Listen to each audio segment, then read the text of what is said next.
Last but not least. Oh, sorry. Hi, my name's Shinobi Nando. Any powers you want to tell us about? Oh, I don't really have any superpowers per se. I just kind of do YouTube videos. You're in. Hey moviegoers, I've just come out of the cinemas, literally just finished watching Deadpool 2, and I thought I'd do a quick review for you guys so you can know my thoughts. But don't worry, there's gonna be no f***ing spoilers. The f***? Aiden, did you just censor me? How the f*** am I supposed to do a Deadpool 2 review if I can't f***ing swear? Oh my god. I can't even say god now. F*** it, we'll do it anyways. So guys, don't panic. This is a spoiler-free review. I'm not going to reveal anything, and anything I do talk about has already been revealed in the trailers. So first, let's just address the main thing that I'm sure everyone wants to know.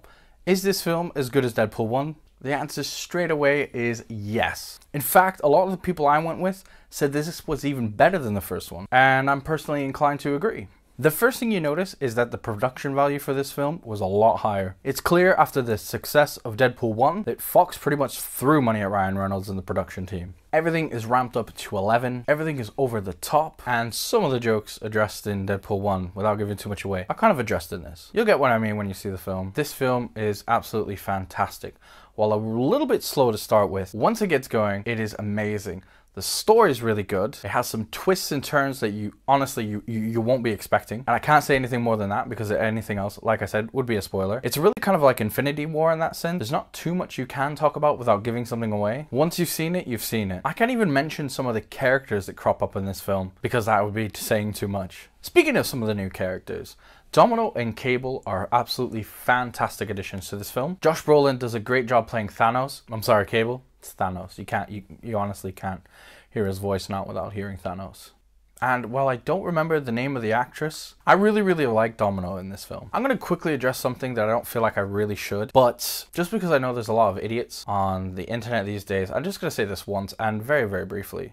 Yes, they did swap the race, if you could call it that, of Domino. In the comics, she is white, and I don't mean like Caucasian, I mean like she's white with a black patch. In this film, they went for a mixed race or a black actress with a white patch. But honestly, other than that, it doesn't make any difference. She's not like Captain America or Batman, where her race kind of defines part of who her character is.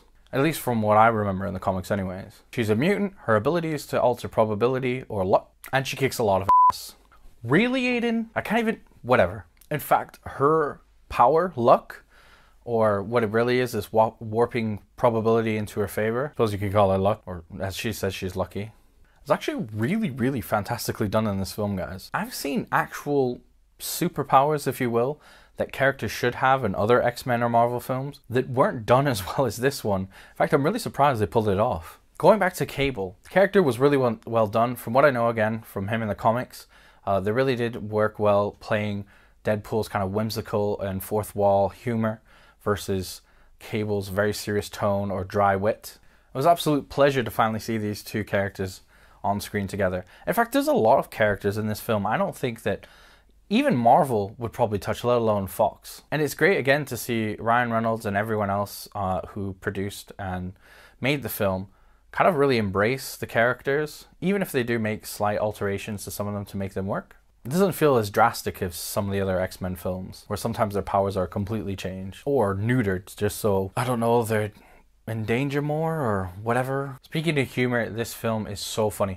I genuinely had a moment where I nearly passed out in hysteria in the film, laughing that hard at what happens. So if you were worried that this film was going to be stale compared to the first one, or the first one was some kind of fluke, you're gravely mistaken.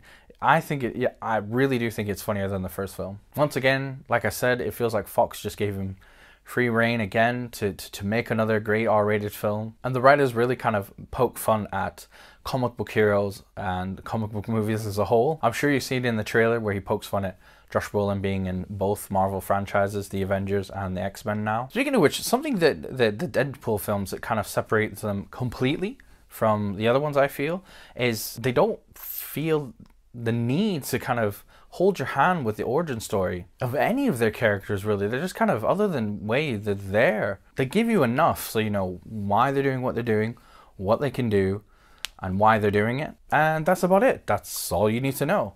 Cable's there to do a thing, and Deadpool's got to form a team to stop him. There's your movie. There's your story.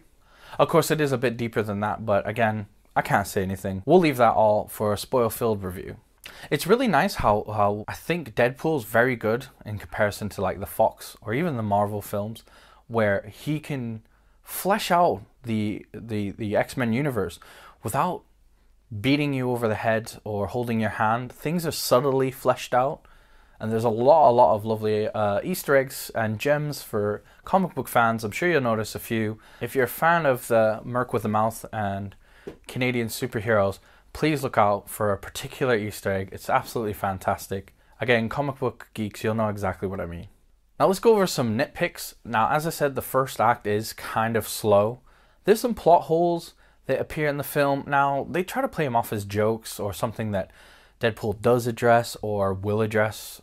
I'm sure, again, you've all seen the lazy writing kind of trope and cliche they kind of go for, and that you know, they try to wave it away by having Deadpool make fun of it. Some of them don't work. Some of them do make you kind of go like, why didn't you just do a thing that would solve the thing? Regardless of how funny the joke is or Ryan Reynolds is. Actually, I'd love to know how much of this film was ad-libbed, because a lot of it does feel ad-lib. That's about it really in terms of nitpicks, just the kind of slow start and kind of the few plot inconsistencies or holes, if you will, or conveniences more, I should say. So with that, guys, I'm going to give my final rating, and we'll go into more of a discussion of it again in a spoiler-filled review. So I'm going to give this 5 ninja stars. That's my first ever rating. I've decided, you know, why not embrace the Shinobi Nando thing? We're going to go with ninja stars. And yes, I do give it 5. You should see it in cinema. See it twice if you have to. I know I'm going to. There's so many little Easter eggs and gems that I want to watch and see if I can pick up again or see if I missed any. In fact, it's that funny of a film, I'm sure I've missed lines of dialogue because people were laughing at it. So again, highly recommended. You get my seal of approval. Go out, see Deadpool 2 in cinemas. Shameless plug. I'm not sponsored. I just really like the cup. They actually had like a Deadpool popcorn kind of bucket, but they were all sold out. Of course they were. Anyways, guys, if you liked the review or my cup, please give this video a thumbs up. If you've seen it, or if you do want to see a spoiler-filled review, please leave a comment down below. And as always, guys, subscribe if you want to see more, because they're going to do more movie reviews, hopefully some more game reviews, let's plays, and of course, collector's editions unboxings. Anyways, guys, I'm going to go now. Don't forget to follow me on social media in the links down below. Thank you so much for watching. I'll see you in the next video.